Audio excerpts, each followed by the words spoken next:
वैशाख मास महात्म्य की वैशाख मास महात्म्य श्रवण करेंगे। प्रातःकालीन मेला में सबसे पहले भगवान ने शरीर लिया है, इसका उपयोग भगवान के भजन में लगाने के लिए बोला। मानुष जन्म मोल रे से मिट्टी में मत बोल रे, कभी जो मिला है फिर न मिलेगा, कभी नहीं कभी नहीं कभी नहीं। मानुष जन्म मोल रे से मिट्टी में अभी जो मिला है फिर न मिलेगा, कभी नहीं। तू सत्संग में जाया कर, गीत प्रभु के गाया कर। तू सत्संग में जाया कर, गीत प्रभु के गाया कर। साँझ सवेरे बैठ कर वंदे प्रभु का ध्यान लगाया कर। साँझ सवेरे बैठ के वंदे प्रभु का ध्यान लगाया कर। साँझ सवेरे बैठ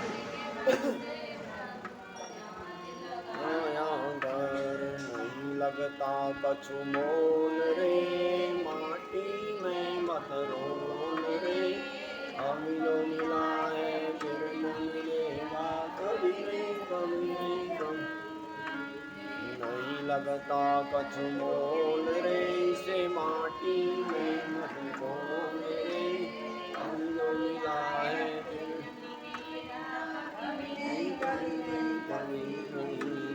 मीठे मानुष जन्मन मोल रे से मिट्टी में मत रोल रे, मिलेगा कभी नहीं कभी नहीं कभी नहीं। मतलब का संसार है, इसका नहीं इतवार है। मतलब का संसार है, इसका नहीं इतवार है। संभल संभल कर कदम रखो, फूल नहीं अंगार है। संभल संभल कर चले बंदे, फूल नहीं अंगार है। मन की आँखें खोल रे, से माटी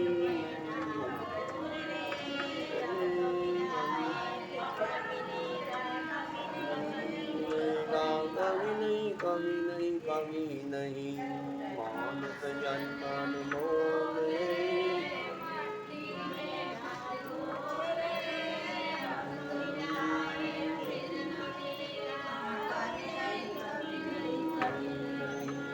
तू बुलबुला है पानी का, मत कर जोर जवानी का।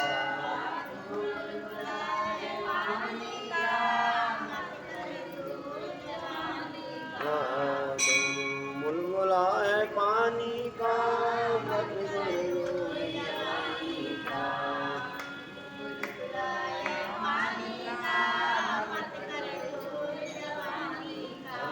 देख कमाई कर ले बंदे, पता नहीं जिंदगानी का।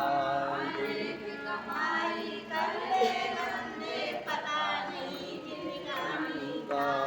देख कमाई कर रे बंदे, पता नहीं जिंदगानी का। मीठो सबसे बोल रे, माटी में बोल रे,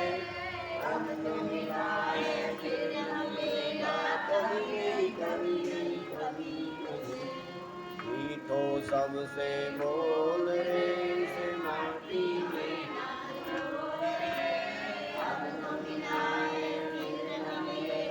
कभी नहीं कभी नहीं कभी नहीं। मानुष जन्मन मोल रे, माटी में मत बोल कभी नहीं कभी नहीं कभी नहीं। अभी जो मिला है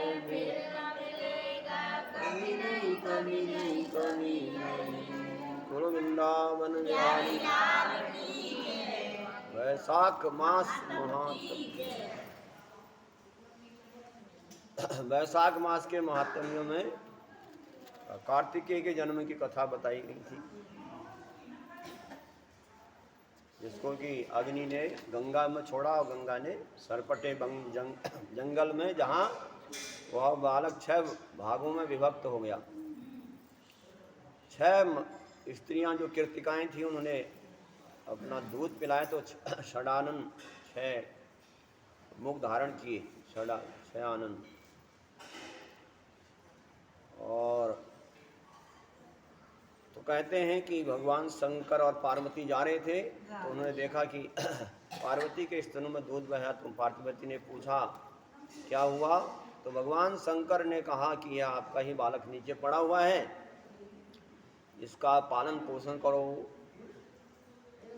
इसके नाम से प्रसिद्धि होगी मेरी। तो माँ पार्वती ने झट से कुमार को गोद में लेकर के अपने दूध पिलाया और देवी पार्वती पुत्र स्नेह में लग गई और कैलाश पर्वत पर ले आई। तो इस प्रकार से कहते हैं पुत्र लायति देवो संतोषम परम ययो कुमार जन्म वर्णितम ते मयाद्भुतम। तो इस प्रकार उस पुत्र का पालन पोषण करती हुई बड़े संतोष को प्राप्त हुई। तो कुमार कार्तिकेय के जन्म की कथा आपको सुनाई है। परम पवित्र कल्याणकारी वैशाख महीने के प्रातःकालीन बेला में इस कल्याणकारी पवित्र इतिहास को जो सुनते हैं उनके घर में पुत्र पौत्र आदि की वृद्धि होती है। कुमार कार्तिकेय जन्म कथा। तो भगवान शंकर के अप्रिय करने के कारण ही वैशाख मास के अप्रिय के कारण ही कुमार को ही जन्म में महान दुख हुआ। तो कहते हैं वैशाख मास का जो धर्म है वह प्रीति पूर्वक सुना गया। तो अगर प्रेम से इसको सुनते हैं तो इसकी बराबरी कोई नहीं कर सकता। इसलिए वैशाख मास के धर्म सारे पापों के समूह को नष्ट करने वाला है। कभी स्त्रियों के लिए अमंगलकारी नहीं होता विधवा आदि होने का योग। तो परम इतिहास। तो वैशाख मास के प्रभाव से बिना अंग के कामदेव ने भी अंग प्राप्त कर लिया। जिसने वैशाख मास बिना स्नान और दान किए बिता दिया उसने चाहे कितने ज्यादा धर्म क्यों नहीं किए हों, वह उसके धर्म सब बेकार हैं अगर वैशाख मास के धर्म नहीं किए तो जिसने यदि धर्मकारी ये वैशाख मास के धर्म विधि पूर्वक कर दिया तो यमदूतों का उसको डर नहीं रहता। वह यमदूतों को लांग करके परम गति को प्राप्त हो जाता है। तो इस प्रकार से बताया। मैथिलाधिपति श्रुतकीर्ति राजा जनक ने श्रुतदेव ब्राह्मण से पूछा कि यह काम पत्निया चरित्रम असूय शयनम वर्तम देवष्टम तथा वासुरः। जनक जी ने पूछा कि देवताओं द्वारा कहे हुए जिस अशून्य शयन व्रत को कामदेव की पत्नी ने किया था उसका विधान कहिए। देवताओं ने कहा था कि हे व्रती तुम इस चिता में प्रवेश मत करो, तुम अशून्य शयन व्रत करो जिससे प्रभाव से तुम्हारा पति जो जल करके भस्म हो गया वह तुम्हारे सामने ही दिखाई देगा। तो वह अशून्य शयन व्रत क्या था उसका विधान पूछा गया, उसका पूजन क्या है, फल क्या है। मिथिलाधिपति राजा जनक ने पूछा अशून्य शयन व्रत के बारे में बताइए जिससे कि कभी पति के लिए बढ़िया होता है। ये सुनने की उत्कंठा है। तो देवांगते शृणु भूपम प्रवक्ष्यामि व्रतम पाप प्रणाशनम अशून्य शयनम नामम रमाय हरिजोतम। राजन सुनो, पापों को नाश करने वाला अशून्य शयन नाम का व्रत कहता हूं जो कि भगवान विष्णु ने लक्ष्मी से कहा था। अशून्य शयन व्रत वह है जिस व्रत में जैसे लक्ष्मी भगवान विष्णु लक्ष्मी से कभी रहित नहीं होते, वह अशून्य शयन व्रत करने वाले को भी कभी अपनी पति पत्नी से अलग नहीं होना पड़ता। जिसके अशून्य शयन व्रत करने से मनुष्य के पाप समूह नाश करने वाले जगत के स्वामी भगवान लक्ष्मीपति भगवान विष्णु प्रसन्न होते हैं। तो कहते हैं राजन, जिसने व्रत किया, जो ये व्रत न करके जो गृहस्थ धर्म लगाता है उसका आश्रम, वह गृहस्थी धर्म का आश्रम व्यर्थ हो जाता है। तो अशून्य शयन व्रत के बारे में बताया कि श्रावणे शुक्ल पक्षे द्वितीया महीपते अशून्य शयनाख्यम दत्तम व्रतमुत्तमम। श्रावण मास के शुक्ल पक्ष की द्वितीया तिथि को उस श्रेष्ठ अशून्य शयन नाम का व्रत ग्रहण करना चाहिए और 4 महीने तक हविष्यान्न भोजन करें। 4 महीने बाद उसका पारायण करें। तो इस व्रत के प्रभाव से समृद्धि आती है घर में। और ये अशून्य शयन व्रत जो 4 महीने का श्रावण शुक्ल पक्ष की द्वितीया से करने वाला व्रत सभी लोगों को सुख देने वाला है और दुष्टों का दमन करता। इसमें विष्णु का लक्ष्मी के साथ पूजन करना चाहिए। और पारायण जब 4 महीने बाद जब पारायण करना होता है तो 4 प्रकार का भोजन परिवार वाले ब्राह्मण को देना चाहिए। और स्वर्ण, सोना अथवा चांदी की सुंदर प्रतिमा बनवा करके उसको पीला वस्त्र पहना करके उसको दिव्य मालाओं से आभूषित करके भगवान का सुगंधित द्रव्यों से पुरुषोत्तम भगवान की पूजा करनी चाहिए। कहते हैं संयादानम वस्त्रदानम विप्राणाम भोजनम तथा दाम्पत्यो भोजनम दक्षिणा पर पूजित। संयादान, वस्त्रदान, ब्राह्मणों को भोजन, ब्राह्मण दंपति ब्राह्मण स्त्री और पुरुष सहित उनका भोजन और दक्षिणा इत्यादि द्वारा विष्णु भगवान का पूजन करें और संतुष्ट करें भगवान को। तो इस प्रकार से कहते हैं एवं चतुर्मास पूजितम जनार्दन। इस प्रकार 4 महीने तक जनार्दन भगवान का पूजन करने के बाद अगहन मास आदि मासों को में भली भांति विष्णु भगवान की पूजा करें। अगर श्रावण शुक्ल पक्ष से 4 महीने का या अगहन से महीने से 4 महीने का नियम लिया जा सकता है। कहते हैं सरक्तम चरणम हरिभूतवतम, रुक्मणी के सहित जो लाल चरण वाले भगवान का ध्यान करें और प्रभु का पूजन करें और मुनियों द्वारा स्तुति किए हुए पृथ्वी सहित सभी प्रभु की भक्ति पूर्वक पूजा करें। तो इस प्रकार 4 महीने के नियम बताए। और कहते हैं आषाढ़ मास की द्वितीया को समाप्त करें चैत्र मास से।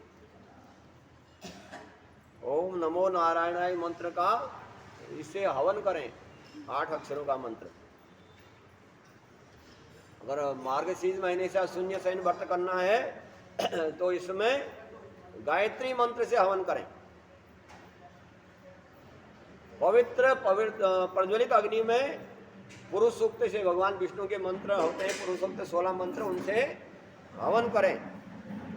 और खीर, पूरी और पुआ आदि से हवन करें और ब्राह्मणों को और दीन दुखियों को खिलावें। तो इस प्रकार प्रत्येक मास में करना चाहिए। अब प्रतिमाओं के बारे में सुनो। सर्वप्रथम लक्ष्मी नारायण के तांबे की प्रतिमा देनी चाहिए। उसके बाद भगवान विष्णु की कृष्ण की प्रतिमा स्वर्ण की देनी चाहिए और अंत में वराह भगवान की चांदी की प्रतिमा देनी चाहिए। और केशव आदि नामों के उद्देश्य से ब्राह्मणों को भोजन कराएं और अपने सामर्थ्य के अनुसार 2-2 वस्त्र और आभूषणों से पूजा सम्मान करके घी में पकाए हुए पुए आदि से 12 ब्राह्मणों की सेवा में समर्पित करना चाहिए। इस प्रकार से अशून्य शयन के व्रत की विधि बता रहे हैं। और फिर सैयादान करें, अन्य ब्राह्मणों की विधिवत 12 ब्राह्मणों की विधिवत पूजा सत्कार करके भोजन करावें और प्रभु से प्रार्थना करें कि हे प्रभु, जैसे आपकी सैया कभी लक्ष्मी से रहित नहीं होती, ऐसे ही मेरी सैया भी कभी शून्य न रहे। तो इस प्रकार से भगवान से प्रार्थना करना चाहिए। 12 ब्राह्मणों को भोजन कराने के बाद स्वयं भोजन करना चाहिए। तो अशून्य शयन व्रत की विधि आपको बताई। पुरुषो सती वापि विद्वा समाचरेत अशून्यम व्रतम व्रतमोत्तमम। अशून्य शयन नाम का व्रत पुरुष और सती या विधवा स्त्री सभी को करना चाहिए। और इस प्रकार विस्तार से मैंने तुम्हारे लिए कहा। भगवान के प्रसन्न होने पर अनेक प्रकार के कल्याण होते हैं। जिन प्रभु के संतुष्ट हो जाने पर दुर्लभ भी सुलभ हो जाता है, जो कठिन से कठिन चीज होती है वह भी प्राप्त हो जाता है। तो इसलिए सभी प्रकार से यह व्रत करना चाहिए। कहते हैं तस्मिन् दुष्टे तथा देवा दुर्लभा। तो जो भगवान विष्णु की परम पद की प्राप्ति करना चाहते हो, जो भगवान के वैकुंठ लोक को प्राप्त करना चाहते हो, उनको यह अशून्य शयन व्रत करना चाहिए। तो श्रुतदेव ब्राह्मण ने मिथिलाधिपति राजा जनक से कहा, जो तुमने अशून्य शयन व्रत के बारे में पूछा था वह बता दिया मैंने, आप क्या सुनना चाहते हो? अब उन्होंने कहा आगे अब मैं जो सुनना चाहता हूँ उसके बारे में बताइए। कहते हैं इत्युम वैशाखे छत्रदानस्य महात्म्यम विस्तृत। आप ये बताइए कि छाते दान का क्या महत्व है छत्री का वैशाख में।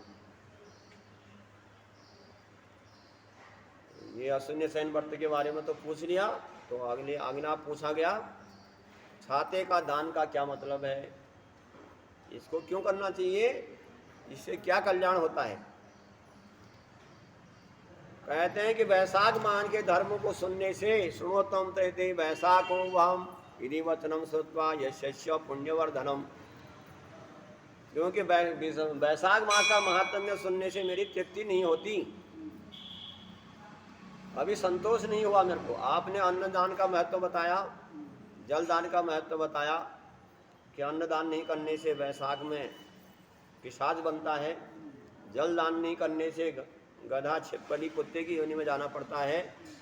अब छत्री दान करने से नहीं करने से क्या होता है। तो ये वैशाख मास के धर्मों में आते हैं छत्री का दान, जल का दान, अन्न का दान। अब छत्री दान का जो महत्व है वैशाख, उसके बारे में पूछा गया क्योंकि वैशाख महीने को सुनने से मेरी तृप्ति नहीं होती है। और क्योंकि वैशाख महीना है पुण्यों को बढ़ाने वाला महीना है, तो इसके बारे में बताइए छत्री दान के बारे में। तो श्रुतदेव ब्राह्मण ने मिथिलाधिपति जनक को कहना आरंभ किया कि छत्री दान का क्या मतलब फल होता है। श्रुतदेव ब्राह्मण कहते हैं कि वैशाखे घर्म तप्तानां मानवानां महात्मनां ये कुर्यात् पत्रणां तेषां पुण्यम अनंतकम। श्रुतदेव कहते हैं कि वैशाख मास में जो गर्मी होती है, जो वैशाख मास में जो एसी में बैठे लोग हैं, जब बाहर जाएं तो पता चलेगा है कि क्या गर्मी है।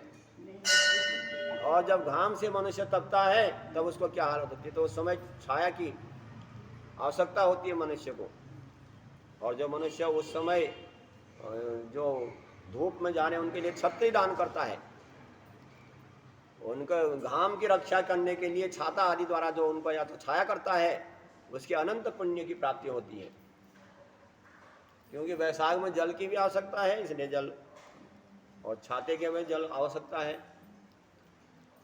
तो इसलिए मनुष्य को अनंत पुण्य की प्राप्ति होती है छाता दान करने से।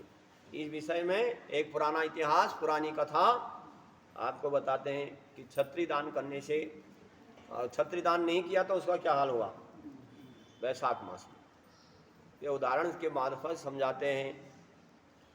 कहते हैं वैशाख धर्मम उद्देश्य पुरा कृते युगम कृतम बंग देशे पुरा कश्चित हेमकांतम इति श्रुतः। सत्युग का महीना, सत्युग से चला रहा है वैशाख मास का धर्म, बीच में बंद हो गया है। तो सत्युग का समय की कथा है। वैशाख मास का धर्म में सत्युग में किया गया था। प्राचीन काल में सत्युग में बंगाल देश में हेमकांत नाम का कोई राजा कोई सुना गया, प्रसिद्ध था। बंगाल देश में हेमकांत नाम का राजा था। वह कुशकेतु का पुत्र था। वह हेमकांत राजा एक बार शिकार खेलने के लिए जंगल में गया। शस्त्रधारियों में श्रेष्ठ था वो, अस्त्र शस्त्र चलाने में हेमकांत। तो एक समय जब शिकार खेलने के लिए गया जंगल में, उसमें घुस गया और अनेक प्रकार के हिरणों को, सूअरों को मार करके थक गया। और दोपहर के समय में मुनियों के आश्रम में पहुंचा विश्राम करने के लिए छाया में। तो सैकड़ों मुनि लोग भगवान की तपस्या कर रहे थे। सदर नाम ऋषि सामि वस्तु जाना तुम न बिजाओ, सब बैठे हुए आंख बंद करके समाधि लगा करके भगवान का ध्यान कर रहे हैं ऋषि मुनि लोग। दोपहर सुबह शाम वो ऐसे नहीं घूमते, वो भगवान का ही ध्यान करते हैं जब भी समय मिलता है। तो हेमकांत राजा गया विश्राम करने के लिए मुनियों के आश्रम में। मुनि लोग समाधि लगा करके बैठे हुए थे और उनको ये पता नहीं था कि कौन आ रहा है कौन जा रहा है। अब ब्राह्मणों को देखा उसमें तपस्या कर रहे हैं, समाधि लगा करके आंख बंद करके बैठे हुए हैं प्रभु का ध्यान लगा करके। और किसी ने भी राजा के आने पर स्वागत नहीं किया, क्योंकि कोई बड़ा आदमी आता है तो उसका स्वागत करना पड़ता है। और जिस देश का राजा आया है और वहां के लोग उसके स्वागत न करें, अब वह राजा को गुस्सा आ गया उन ब्राह्मणों पर। उसने कहा मैं राजा हूं इस देश का और ये ब्राह्मण मेरा स्वागत नहीं करते, अब मैं इन ब्राह्मणों को मारूंगा, सबको मारूंगा, एक को नहीं छोड़ूंगा आज। तो जब मारने के लिए तैयार हुआ सभी ब्राह्मणों को, तो उनके शिष्य खड़े थे चारों तरफ, उन्होंने रोका उसको, कहा कि अरे राजन क्या करना चाहते हो, ये कल्याणकारी नहीं है तुम्हारे लिए। सुनो, हमारे गुरु लोगों को कुछ पता नहीं है, समाधि लगा करके भगवान का ध्यान कर रहे हैं, उन्होंने प्रभु में अपना मन लगाया हुआ है। वो ऐसा नहीं कि सब कार्य एक समय में एक ही कार्य होता है, और न बातचीत होती है न भगवान का पूजा होता है। तो बातचीतों में तो प्रभु का ध्यान लगाने को जो बैठ गए वह फिर किसी को पता नहीं चलता। तो शिष्यों ने कहा कि हमारे गुरु को पता नहीं है, गुरुओं को, कि क्यों कोई राजा आया है क्या आया है, वो तो भगवान का ध्यान में समाधि लगा करके बैठे नहीं हैं। तो इसलिए राजन तुमको इनको मारना नहीं चाहिए, इन पर क्रोध नहीं करना चाहिए। तो शिष्यों ने रोका राजा को जो मारने के लिए तैयार था। तो कहते हैं शिष्यानुवादितम प्रवचनम क्रोधम विवहलो युवम क्रोधम आतिथ्यो मानुषम धैर्यो। तब राधा और भी क्रोधित हो गया उन शिष्यों की बात सुन करके। उसने शिष्यों से कहा ब्राह्मणों तुम लोग तो सत्कार करो। वो ब्राह्मण लोग तो समाधि में बैठे, तुम लोग क्या कर रहे हो, अतिथि सत्कार करो, क्योंकि मैं रास्ते में थका हुआ हूँ। न आने पर तुमने जल पीने के लिए कहा, न कुछ किया, न बैठने के लिए कहा, और मैं राजा होकर के तुमने मेरा सत्कार नहीं किया है। तो वो कहने लगे, गुरु शिष्य लोग कहने लगे हमको आज्ञा नहीं है, जैसे हमारे गुरु की आज्ञा होती है हम वो करते हैं, हमको अपने गुरु की आज्ञा नहीं मिली है। हम लोग तो भिक्षा मांग करके खाने वाले हैं और गुरु के बस में रहने वाले हैं। तो स्वयं आपका अतिथि सत्कार करने में किस प्रकार हम समर्थ हो सकते हैं। जिसके पास कुछ है नहीं वह क्या खिलाएगा क्या पिलाएगा, हम तो मांग करके थोड़ा मिलता है उसको खा लेते हैं, न हमारे पास जल है न अन्न है। तो राजा को का सत्कार उन शिष्यों ने भी नहीं किया। राजा को क्रोध आया और उन लोगों को मारने के लिए उसने धनुष बाण हाथ में उठा लिया। कहते हैं मृगास्यम भवैद्य बहुधा रक्षता मया। मृग या पशु चोर अन्य भयों से अनेक प्रकार ये सब मेरे द्वारा सुरक्षित हुए हैं। राजा कहने लगा मैंने इन सबको बताया है अनेक बार, इन ब्राह्मणों को भी इनके शिष्यों को भी, और जंगल में पड़े हैं और मेरे द्वारा ही ये सुरक्षित हैं, जीवित हैं। और इतना घमंड इनमें कि एक राजा के आने पर स्वागत नहीं करते। तो इन दुष्टों को मारने में मेरे को कोई दोष नहीं होगा। राजा कहने लगा सभी को आज इन ब्राह्मणों को मारूंगा, ये सब दुष्ट हैं। कहने लगा कि मैंने बहुत बार इनको रक्षा की है, आज ये मेरे को पूछते नहीं है, मेरा स्वागत नहीं करते हैं। तो धनुष बाण को छोड़ करके तो उसने 300 तपस्वियों को मार दिया। उस हेमकांत राजा ने 300 तपस्वियों पर बाण चलाए और सबको मारा दौड़ा करके, और शिष्य भागने लगे तो उनके पीछे पीछे दौड़ा करके मारा। तो सभी डर के मारे आश्रम छोड़ करके कहीं चले गए, कोई कहीं चले गए, और शिष्यों के भाग जाने पर आश्रम में रखी हुई सारी सामग्रियां जो चोर है उठा करके ले गए, और सब ने अपने अपने इच्छा अनुसार भोजन किया। उस प्रकार वह राजा 3 दिन बीत जाने पर नगरी में आया। 300 ब्राह्मणों को मार करके अपने घर चले आया, नगर में आ गया। और तब नगरी में आया, उसने अपने पुत्र को बताया कि मैं शिकार खेलने के लिए गया था, किसी ने मेरा स्वागत नहीं किया, शिष्यों ने, जो ब्राह्मणों ने, तो मैंने ये काम जो है साहब को मार के आ गया हूँ। तब कुशकेतु ने अपने पिता को जब ये बात बताई, उसने कुशकेतु को, उस हेमकांत राजा ने, कि मैं उन ब्राह्मणों को मार के आया, उन्होंने मेरा स्वागत नहीं किया। तो कुशकेतु ने अपने लड़के की इस दुर्व्यवहार को सुन करके उसकी निंदा की और उसको घर से निकाल दिया कि तूने ब्रह्म हत्या करके आया है, तो ब्राह्मण हत्यारा है, तो मेरे वहां रहने लायक नहीं है घर में। तो जो निकलवा दिया। राजन क्षमा से रहित राजा के लिए अयोग्य उस पुत्र को राजा ने अपने देश से निकाल दिया, और पिता द्वारा जब त्याग दिया गया तो वह घने जंगल में प्रवेश कर गया, और बहुत दिनों तक जंगलों में रह करके निर्जन वन में वास किया, और शिकार करता था, जंगली जानवरों को मार करके अपने उसको निभाता था। तो 300 ब्राह्मणों की हत्या उसके पीछे लगी हुई थी, कहीं भी उसको चैन नहीं मिलता था। तो इस प्रकार उस दुष्ट को 88 वर्ष बीत गए, उस दुखी अवस्था में, जो 300 ब्रह्म हत्याएं उसके साथ लगी थी, कहीं भी चैन से नहीं बैठता था। तो 88 वर्ष बीत गए, और तीर्थ यात्रा के इस प्रसंग से त्रित नाम के महामुनि वैशाख मास में दोपहर के समय में उसी वन में से जा रहे थे, तीर्थ यात्रा के लिए जा रहे थे। त्रित नाम के महामुनि वैशाख मास में जिस जगह पर वह हेमकांत जो है 300 ब्रह्म हत्याएं लेकर के परेशान था, तो त्रित नाम के मुनि को देखा उस हेमकांत ने कि दोपहर के समय में जा रहे हैं तीर्थ यात्रा, गर्मी बहुत है और कहीं पर वृक्ष नहीं थे।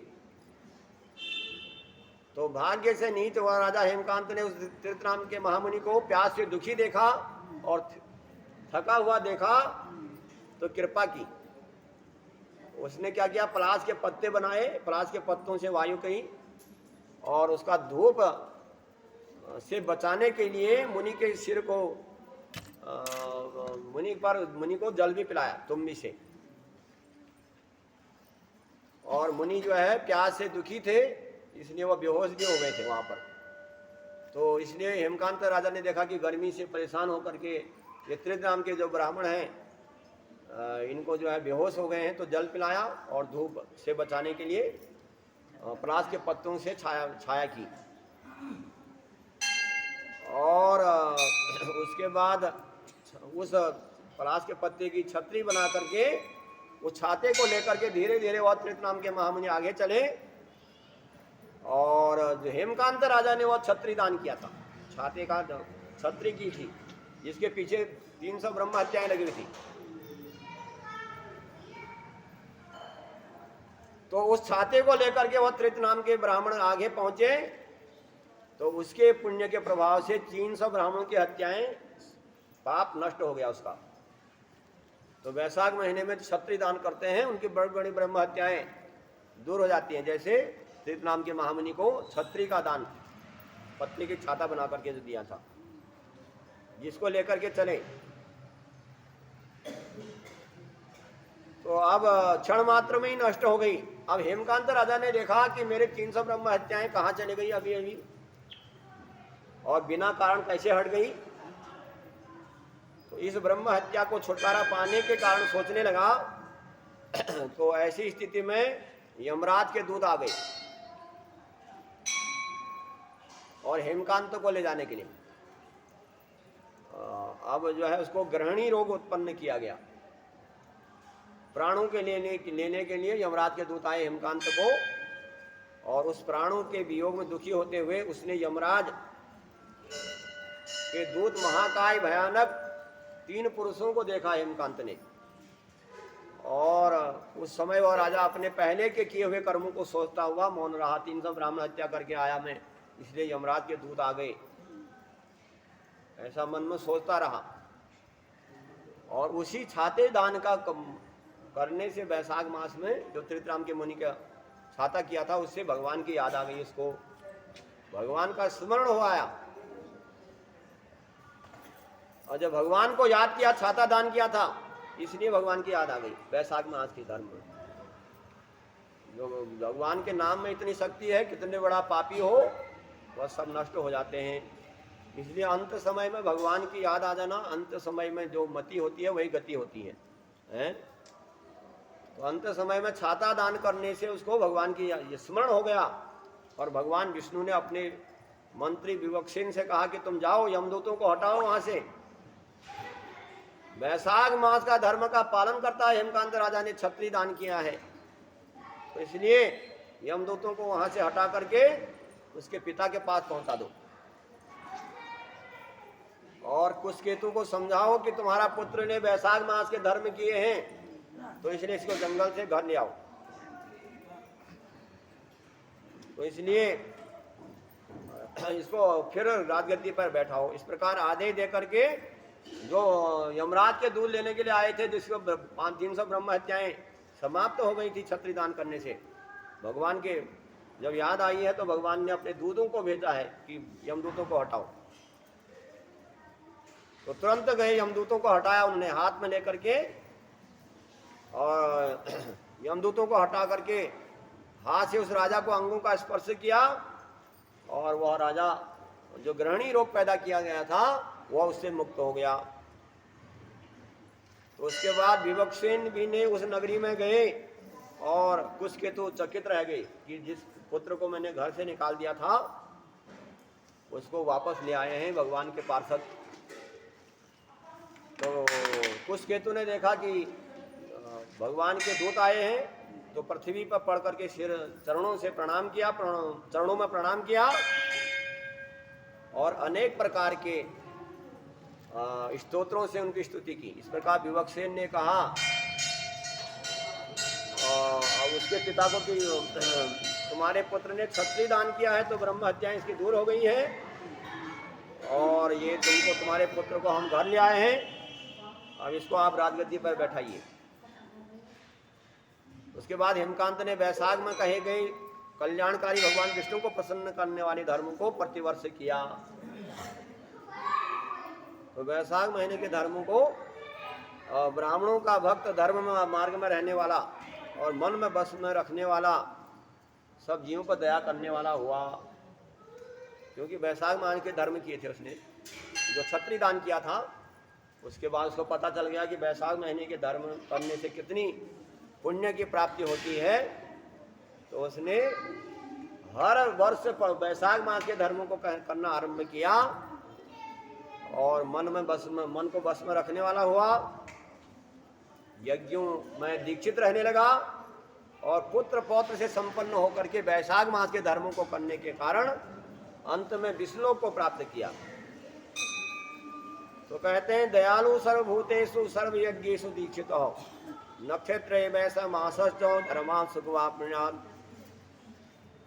जो पाप रूपी जो लकड़ियां हैं, पाप रूपी जो ईंधन के हैं, उनको जलाने के लिए वैशाख मास के धर्म अग्नि का काम करती है, और वैशाख मास के धर्म मोक्ष पर्यंत चारों पुरुषार्थों का देने वाला है। तो इसलिए पुण्यों के कारण स्वरूप वैशाख मास के धर्मों का सम्मान अन्य धर्मों की ओर दृष्टि डालनी नहीं चाहिए। अर्थात कहते हैं नक्षत्रम पुण्यवर्धनम, वैशाख मास के धर्म जो है सभी को सुख देने वाले हैं। तो वैशाख मास के धर्म, सब धर्मों को छोड़ करके कहते हैं कि वैशाख मास के धर्म में लग जाओ। वैशाख मास के धर्म को करने के बाद किसी धर्म को करने की आवश्यकता नहीं रह जाती है, जबकि